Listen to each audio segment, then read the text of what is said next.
Selamat pagi, puji syukur atas penyertaan Tuhan hingga pagi ini. Sebagai orang percaya, kita pasti punya semangat untuk Tuhan dan untuk kebenaran. Tapi pernahkah kita bertanya, apakah semangat kita itu sudah benar di mata Tuhan? Pagi ini kita akan belajar dari Yakobus dan Yohanes, anak-anak guru yang begitu bersemangat membela kehormatan Yesus hingga ingin menurunkan api dari langit untuk menghukum orang yang menolaknya.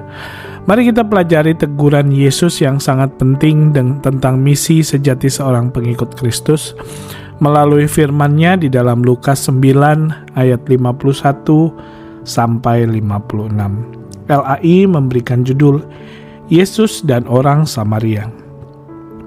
Ketika hampir genap waktunya Yesus diangkat ke sorga, Ia mengarahkan pandangannya untuk pergi ke Yerusalem, dan Ia mengirim beberapa utusan mendahului Dia.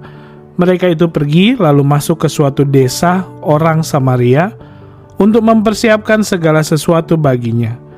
Tetapi orang-orang Samaria itu tidak mau menerima Dia, karena perjalanannya menuju Yerusalem. Ketika dua muridnya, yaitu Yakobus dan Yohanes, melihat hal itu, mereka berkata, "Tuhan, apakah Engkau mau supaya kami menyuruh api turun dari langit untuk membinasakan mereka?" Akan tetapi Ia berpaling dan menegur mereka.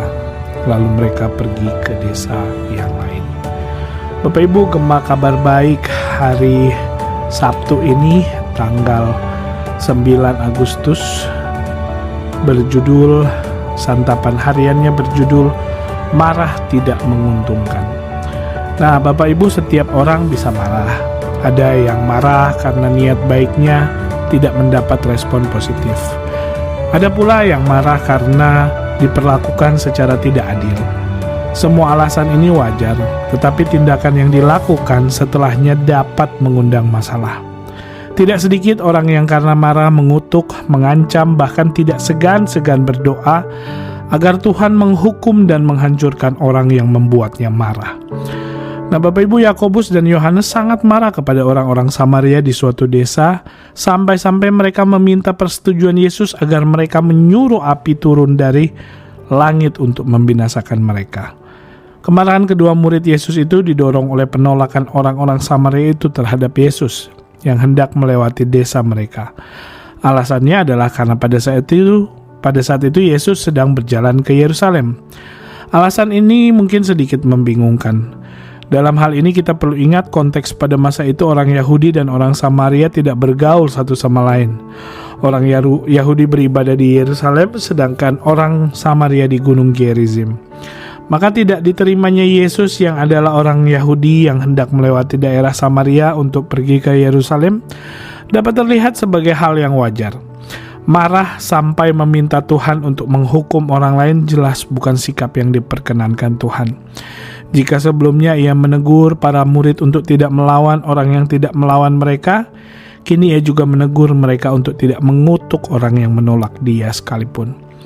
Marah sampai mengutuk tidak menguntungkan, karena tidak terlalu berfokus pada kepentingan diri sendiri dan bersikeras pada hal-hal yang bertentangan dengan apa yang kita bela.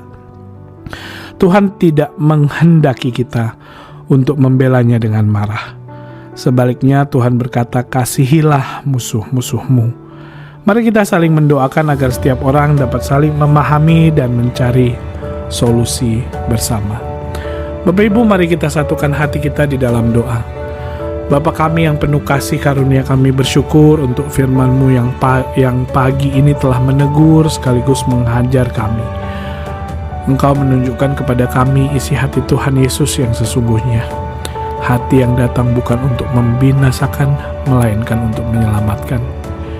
Ya Tuhan, dengan jujur kami mengaku betapa seringnya hati kami lebih mirip dengan Yakobus dan Yohanes.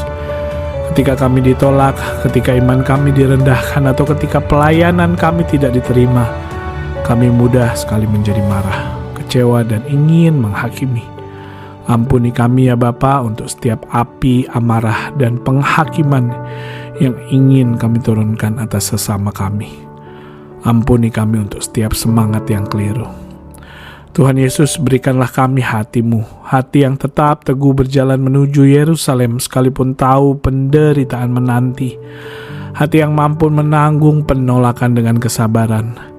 Ajar kami untuk melihat setiap orang Bapa, bahkan yang memusuhi kami, sebagai jiwa-jiwa yang berharga, yang Kau kasihi dan rindu untuk Engkau selamatkan.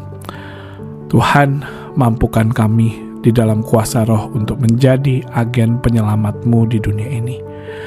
Biarlah respon kami terhadap penolakan bukan kemarahan, melainkan kasih karunia yang memancarkan terang-Mu. Inilah doa kami yang kami panjatkan di dalam nama Tuhan Yesus Kristus, Juru Selamat kami. Amin.